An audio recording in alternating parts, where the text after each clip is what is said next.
What up, Fight World? It's your boy Ego, and I'm back with some more boxing. Ego potential fights. Let's go. Terence Crawford possibly facing Thomas Dulorme at 140. Now, I was in Omaha for Terence Crawford's last fight against Ray Beltran, and he said he wanted to move up. He's been at that weight for quite some time, ready to move up. That's no surprise.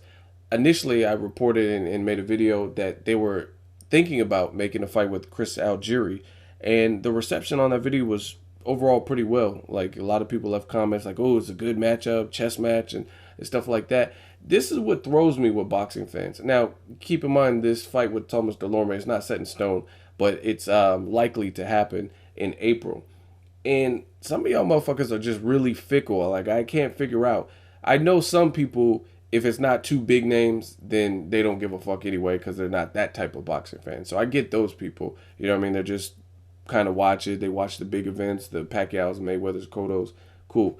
But then even some of the other people, I see usernames and stuff, and some people are shitting on this fight, Terence Crawford versus Thomas Dulorme at 140, but you were okay with other fights. So you kind of throw me for a loop. Like, when I did the Terence Crawford potentially facing Chris Algieri video, some people liked that fight. So you like a fight with a motherfucker who got beat the fuck up, and I'm not trying to disrespect, but that's really what happened versus Pacquiao. He got beat the fuck up, knocked down 6 times. Okay, some of them were slips, whatever. But some of those were real knockdowns, especially the one where he got let out the cage, allegedly. Anyway, no punching power, but he's more of just, I guess, a boxer. And people were okay with that fight. But then they're shitting on Thomas Dulorme. Like, I'm just not getting it, because Thomas Dulorme, I think, is more of a slick boxer. I think he has a questionable chin. I'm not really convinced with his chin, but if you don't land, then you know what I'm saying, you can be outboxed. So I really don't understand. It's maybe some people just want to complain. I know a lot of people want to see Terence Crawford versus Ruslan Provodnikov, but there's always going to be an element of danger. I would watch that fight. I would like to see that fight too, but this is what I'm not understanding. With a guy like Ruslan Provodnikov, he showed you that he could be very fucking one-dimensional. He showed you that. He was beaten up on Timothy Bradley, lost almost all of the middle rounds, except for maybe round 6, I think it was. And he got thoroughly outboxed by a motherfucker with a concussion. You know what I mean? The guy wasn't even all there. Timothy Bradley's a great fighter, but still, he was like dazed and hazy and shit, and still found a way to outbox him. Then you look at the Chris Algieri Ruslan Provodnikov fight, close fight, split decision in favor of Chris Algieri, but a lot of people thought he was searching, and after he had Chris Algieri badly hurt with the fucked up one eye, he got outboxed, and he was just getting jabbed to death and boxed at range. So a master class, boxer like Terence Crawford, he'll probably, there's always that element of danger because Ruslan packs a punch. And that I do know because I've talked to people. I talked to Herrera and whatnot, and they said the dude got cracks. So I get that. There's always that element of danger, but he showed you he could be outboxed. But people are so fascinated with, oh, Terence Crawford versus Ruslan Provodnikov. Like I said, I'm a boxing fan. I like to see the different styles mesh, and it's his first fight at 140. I would definitely watch it, but they're trying to make Provodnikov Matisse anyway, so that fight can't really be made. So I really don't get it with some of the boxing fans. Like, I don't know, man.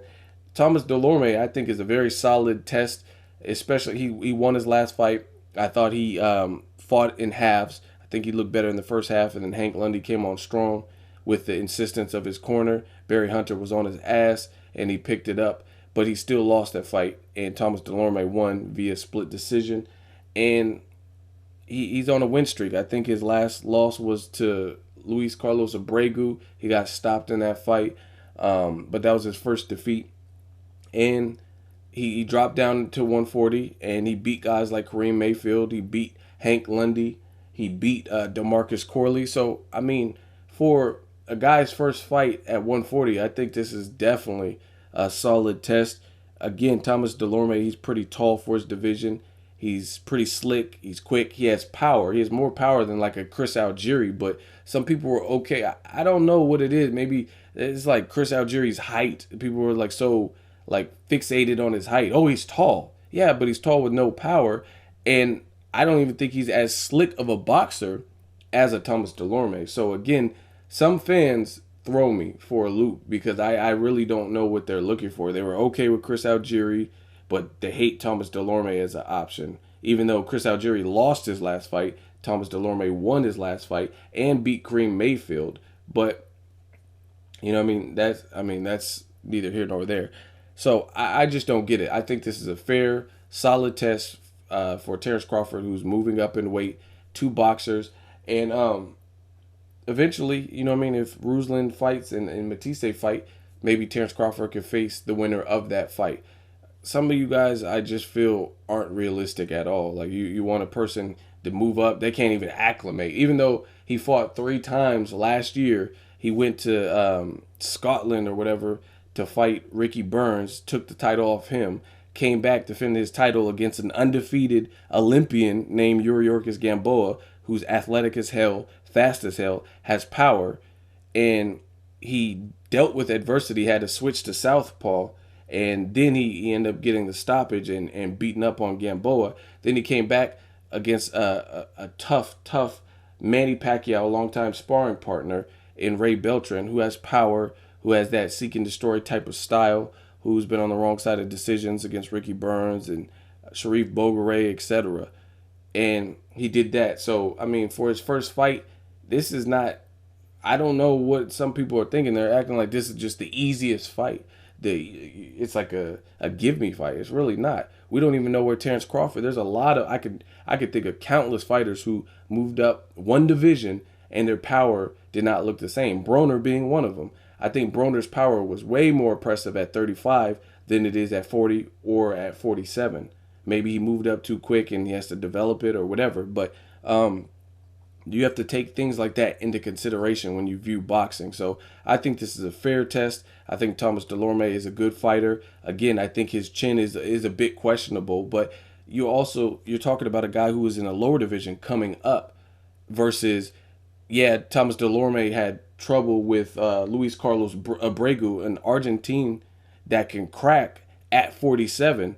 That's where he had the problem with it, at welterweight. You know what I'm saying? So maybe welterweight wasn't his best fit. And then against Hank Lundy and Kareem Mayfield, he still got the victory. So whether he was bothered or whatnot, he still won those fights by outboxing. So I think this is a good chess match. Let me know what you guys think. Terence Crawford versus Thomas Dulorme. He's with Robert Garcia, the Robert Garcia gym. Shout out to Oxnard. Let me know what you think of this potential matchup. Not set in stone, but this is a good possibility this fight will happen. Chris Algieri sounds like he priced himself out. Ruslan and Matisse are likely to face. And a quick note on that, Al Heyman recently revealed more to his fight. So the Charlo brothers are going to be fighting Vanes Matarosen. I told you guys about that.